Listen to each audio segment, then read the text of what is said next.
Please join me if you would like to make a journal cover from scratch using packaging. And if you want to see how I decorated it this way, then please jump along to the number itemized above. So let's get going. This tutorial is part 2 of the Flower Press Journal. Welcome everybody, it's Jav here from Medieval Mirage and I'm so happy you've joined me today. I hope you're all well. A warm welcome to you all. So in front of you, you are seeing the construction of how to put the flower pressed hinged journal that we made in part 1, how to take it to the next level by making the flower pressed journal cover that helps with the whole compression of the flower press journal.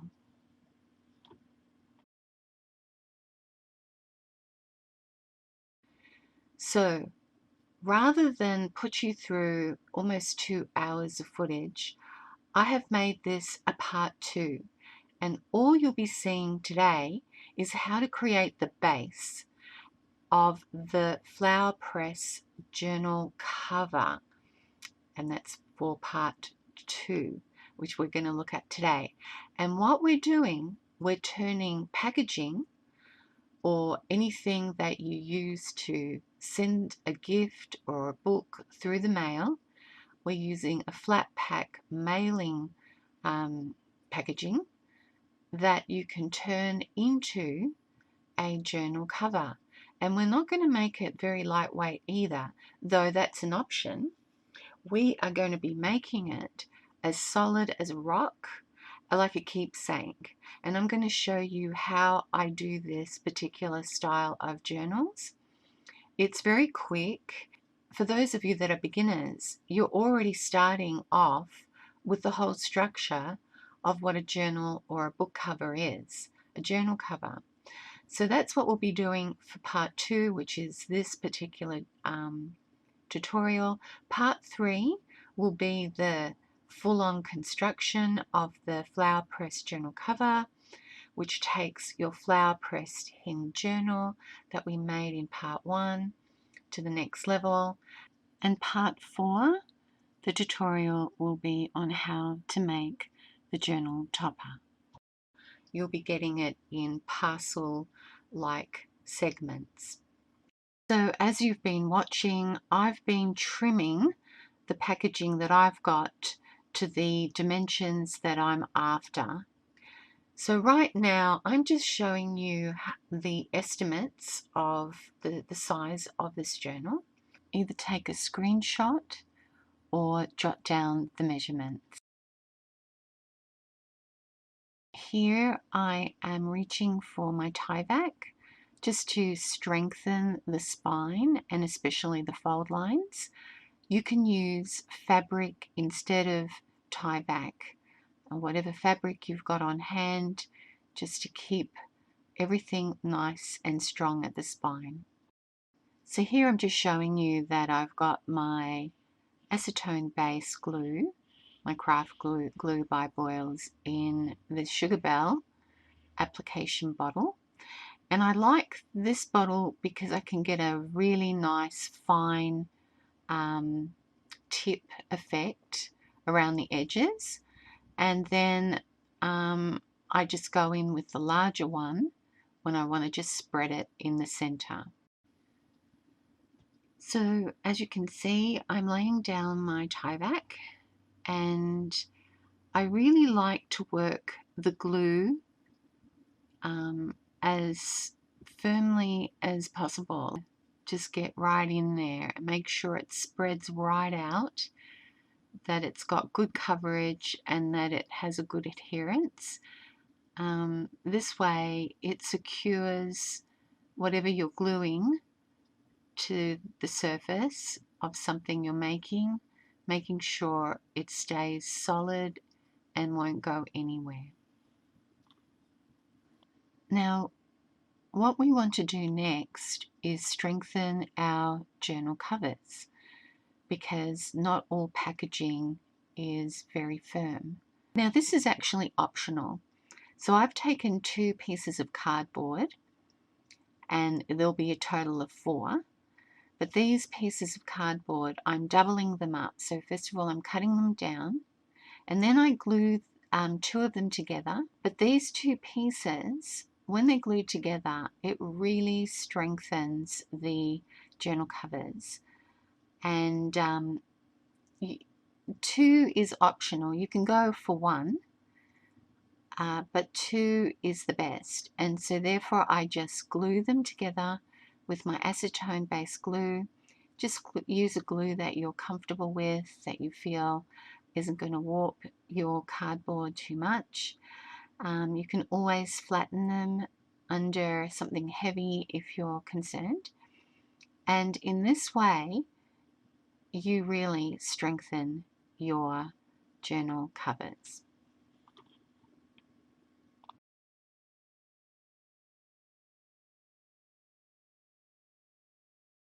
Hey everybody, so you would have seen that I've put Tyvek there, and oh, one thing I am going to be doing is, because it's not a very pretty looking thing, I'm going to be putting a bit of cardboard there. I'll just cut that off, and most of this is going to be covered anyway. So this is just another way of kind of introducing beginners to making your own journals, that you don't actually have to go the traditional way. You can just use a cereal box or any flat pack or any packaging that you can find that you can grab your hands on, and it just means strengthening it. So you could have fabric here instead of the Tyvek, or some very strong craft paper, but you don't want it too strong, because then it will stiffen up the ability to open and close these. So yeah, so you can glue this together so that you have both of them like this, and that's going to strengthen the actual journal covers, right? And then or you can glue it like this. So you can glue one at a time on both sides. So that'll be on both sides that you glue. You can cover this afterwards with fabric. You can cover it with tissue paper. You can paint over it. You can collage over it. So this part is optional. If you need to strengthen your spine, you can absolutely do this. You might want to double up your cardboard or your cardstock. I'm just not needing to in this instance, but because the Tyvek that I painted is not the most beautiful, I decided to just cover up most of it anyway. And by the time this journal is finished, you won't see the Tyvek and my ridiculous painting of it.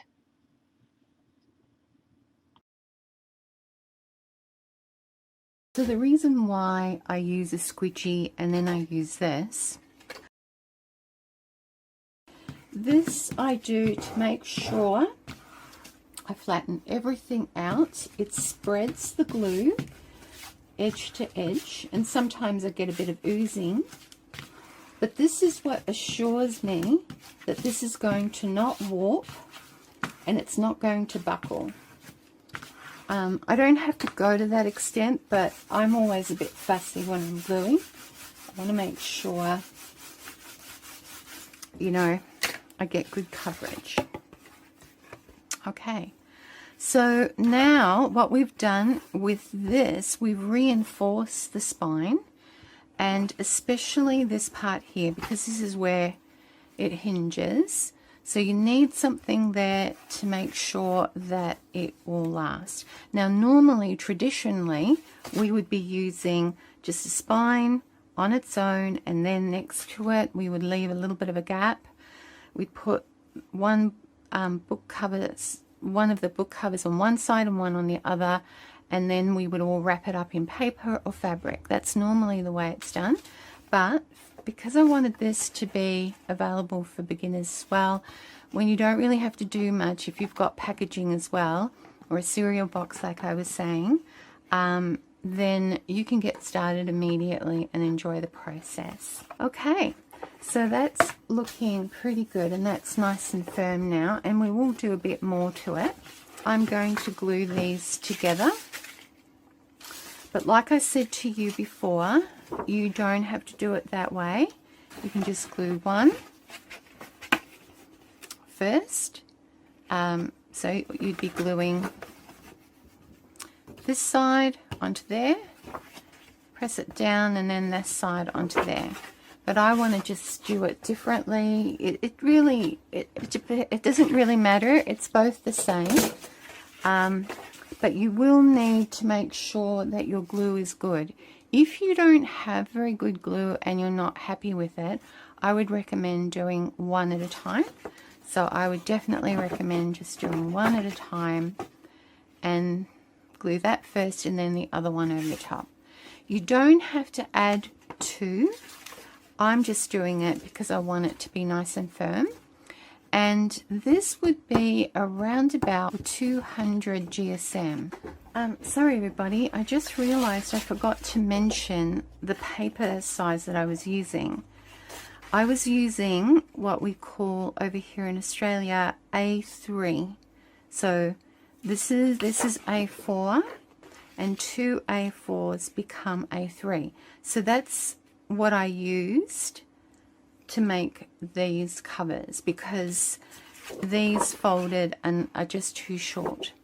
So I don't know what size that means over in the US or the countries that use letter size, but it's an entire page all in one, or an entire cardstock all in one. So I haven't got one right here at the moment, but it's just one piece. Oh, here's one, but it's in black. Right, so there we go. So that's what I used, and in that way I've been able to cut it down to the size of the journal that I wanted. Alright, so let's get gluing everybody. Now this is going to be quite messy.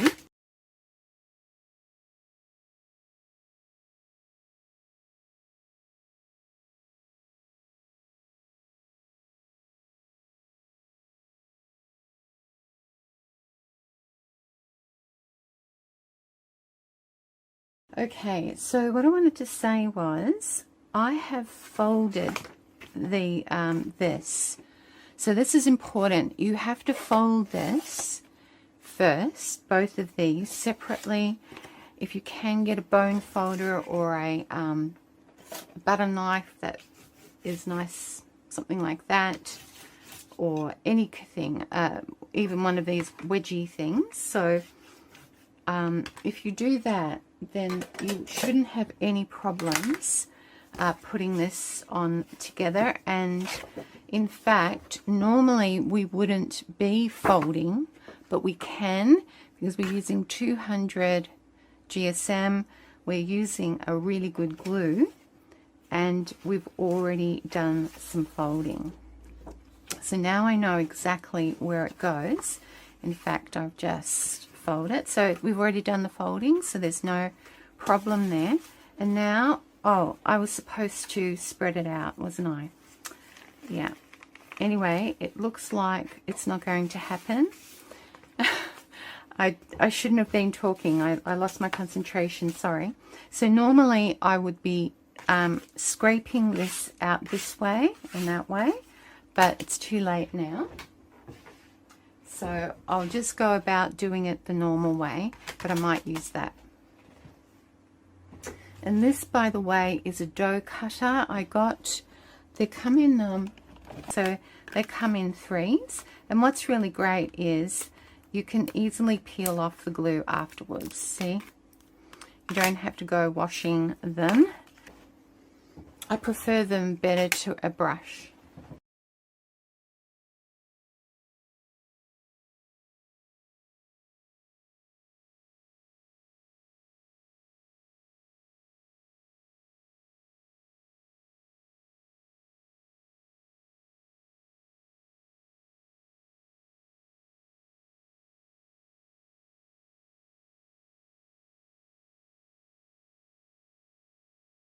So you can see how easy it is to fold this. There's no buckling, there's no warping, because normally you would have to wait for something like that to dry. But because we've already folded it and we've got cardstock and good glue, we have no problem, because it's going to be sitting like that anyway with the covers. Alright, so now that we've done that, it's just a matter of, so you want to make sure that this is not going to stop you from opening up the book. So you need to make sure, but basically this is telling me here that if I push that right up there, I could have trouble opening and closing. So just sort of test it out. I'm going to just trim it a little bit. I don't think I've cut it straight. So I'm just going to only do the one side for now. So just do one side at a time and just cut a little bit at a time. Just a slither, not a lot.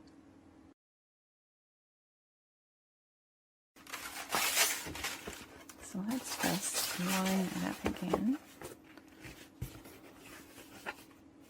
Oh yeah, that is much better. Yeah, much better. Because then, now this side is a little bit too close for comfort, so I'm going to also do this side. So it's just good to be precise. You want to get this right. I guess the measurements, for those of you that are wondering, with this folded cardstock would be the height and width of your journal cover, but obviously you do want to take off that little bit extra, because you don't want it to hinder the book, the journal cover opening and closing.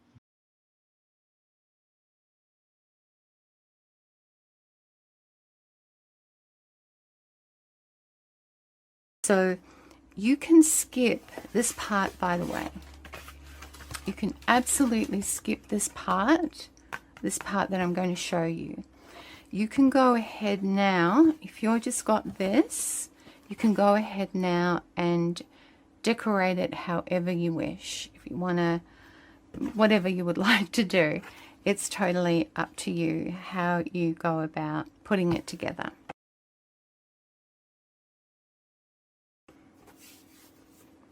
So I'm just double checking that everything's going to be okay. And sometimes I should have marked which one goes with which. So I just have to go over it again. Okay, so that's that one. Right, so that, I can even tell which is the shorter one. So the shorter one is this one here. Yeah, that's great. Okay. Once you've done this, you will feel how secure and strong it is, especially if the box you're using isn't very sturdy.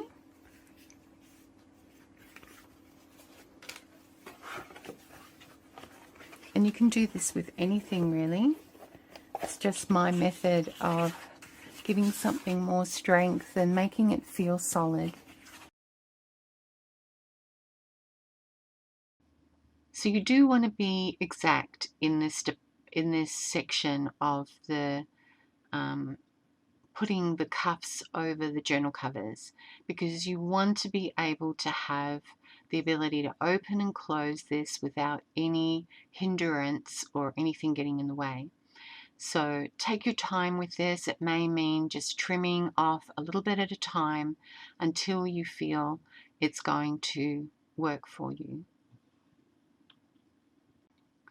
So like I was saying before, this part is optional, but it will make your journal beautiful and sturdy if you go down this path. But for those of you that are beginners and you just want to get straight into making your journal, just those steps of cutting it down, putting down your fabric or your tie back on the folds or where the cover hinges, and the spine, if you just follow those steps, then you can go right ahead and do whatever you like with your journal cover.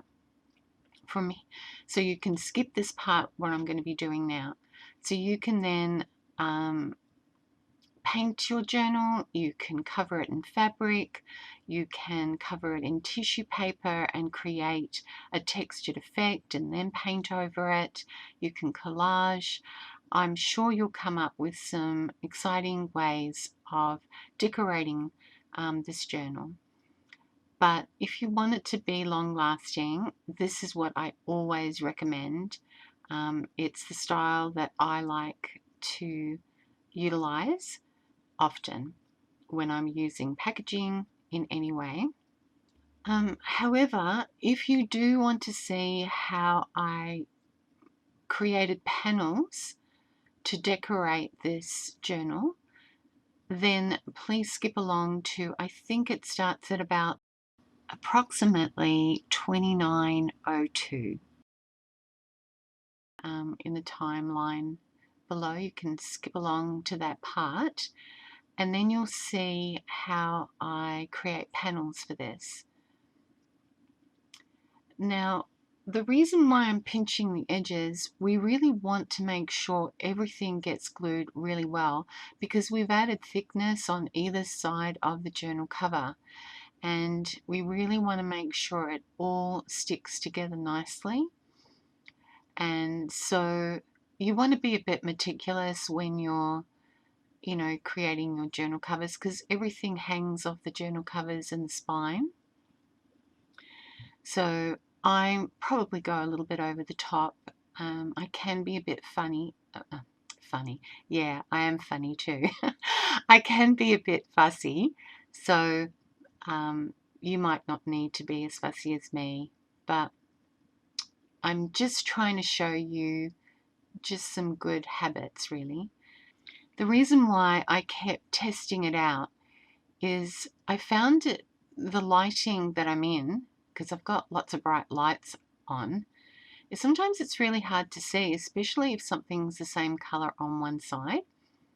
So I really wanted to take my time and just check and recheck, because what's the saying? Is it check twice, measure twice, cut once. So even though you can make a mistake and you can make mistakes and start all over again, obviously, but you don't want to be doing that all the time. You want to just get things right first go as much as possible. But it is trial and error. But I'm just trying to share my best habits in this regard.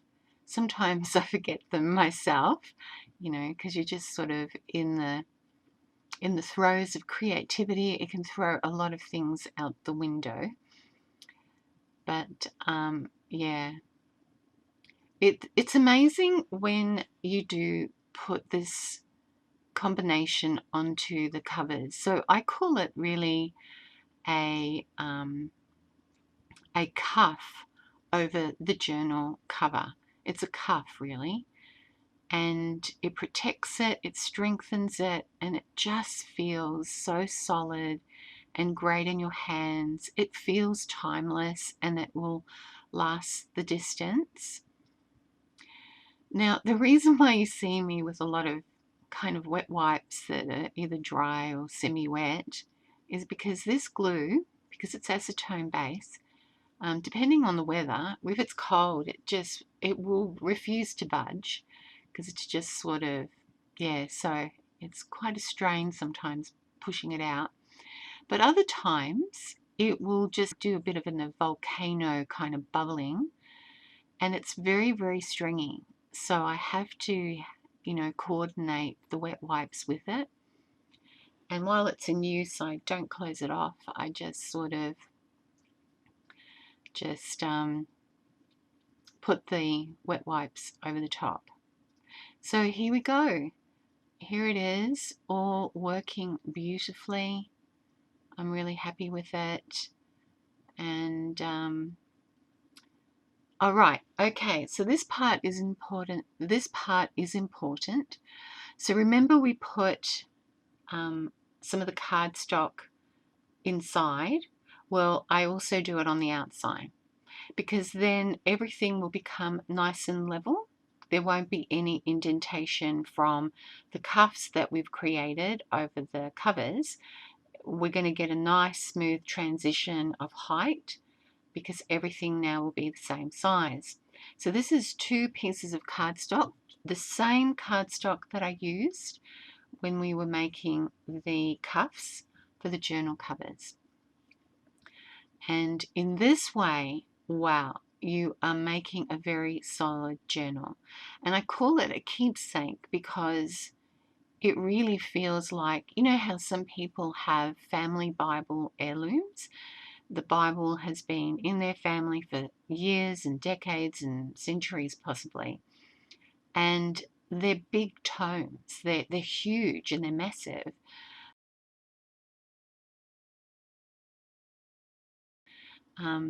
Well, even though it's not exactly the same, when I hold this in my hands, it always feels like it has that historic feel behind it, that it's there to last a distance.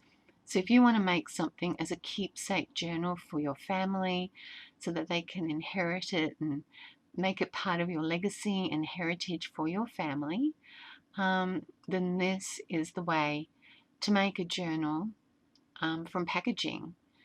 So we know that packaging is really, it's just a vehicle to take things from A to B. Why not make a journal with it? But it doesn't have to be flimsy. It can be a really sturdy, beautiful thing, and you can make it as special and as beautiful as you like.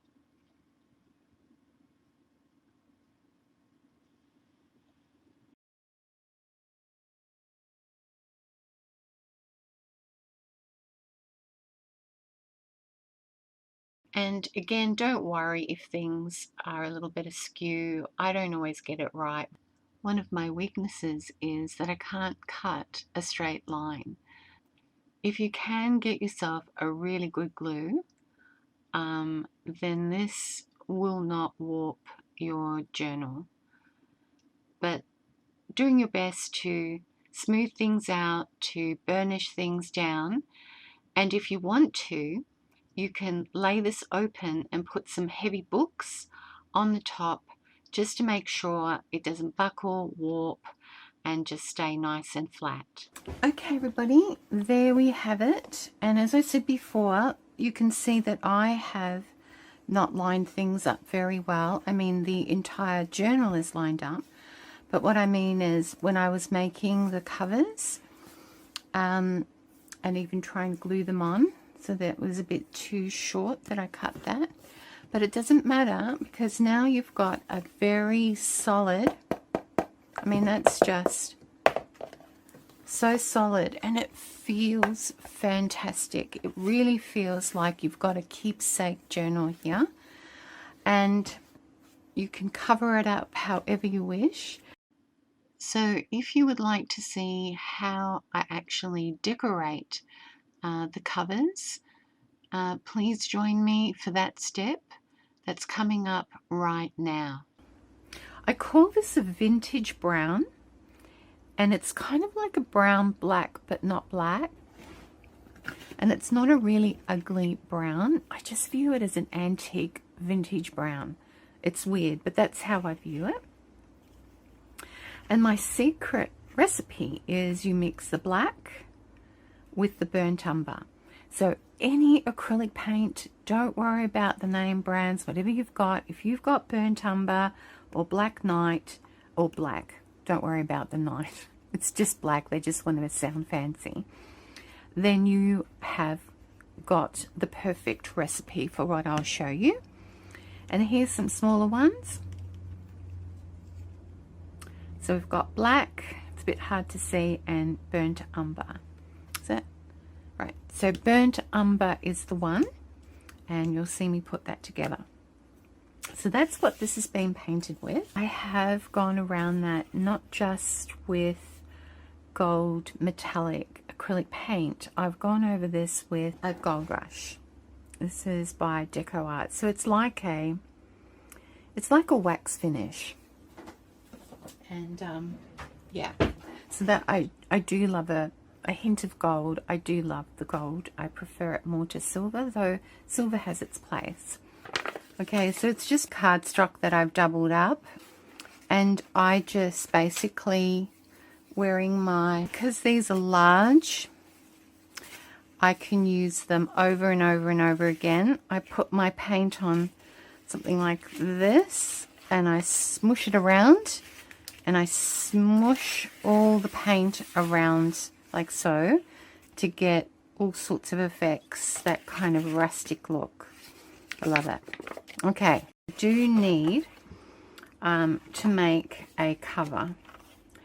So I'll just paint one and then I'll keep my gloves, but I'll paint one with you so you know what I'm waffling on about.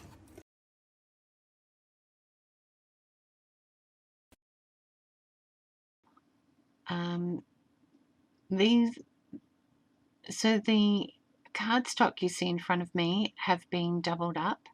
So in other words, I've cut it to size, and I've cut it within the size of my journal covers that we have made together. And these are actually journal cover panels. So they make up the cover, so to speak, of my journal. So rather than it just being plain, I'm creating these panels, but it just added more character, I guess. And I'm always looking to make sure my covers never warp. So if I'm going to be painting something, it can affect the entire journal, so to speak. But having the panels, and then gluing those panels on, it sort of keeps the journal intact in the sense that it won't warp or buckle anything. So that's why I decided to go more with panels rather than paint the entire journal itself. I hope that makes sense. So basically, it's just a mixture of the umber and the black. In this particular case, I think I went over the top a little bit with the black. But if you want, it's something that you will have to play with between the two. And you can add, once everything is dry, you can add more of the brown or the burnt umber back in if you feel it's too dark. So if I was to do the mixture, I would just be going more the burnt umber and less of the black. I just go with what I'm looking at and how I feel. So the gloves just mean I don't have to use a brush. And what I like about the gloves, it allows for me to really play and to create unique texture. Okay, so I think this is a little bit darker than what I expected, but I'll just let it dry. These are a little bit larger. I can use these again, so I just basically hang them up, let them dry, and I can use them again. Yeah, so this was a little bit darker than I usually do it. So you want to have a little bit of the black and more of the umber, but I just did it both the same, but it's still a beautiful color. This is black, so it is a little bit dark, so I might end up just adding a bit more of the brown. But yeah, so even this, like, I just love that. I love that it's really rough because you're not going to see the whole thing, and of course it's only bending up because it's quite wet. So this has got more texture and more interest, so I might end up doing this one, but you can see there's a lot more of the brown coming through, so I might end up with this side, but just to smooth it out a little bit. Now, let me move on to the next part of this. But now we are just going to ink around these edges.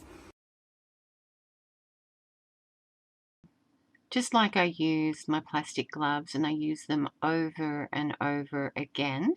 So we're just looking at Gold Rush. Here is the Deco Art metallic wax paint stuff that I'm using.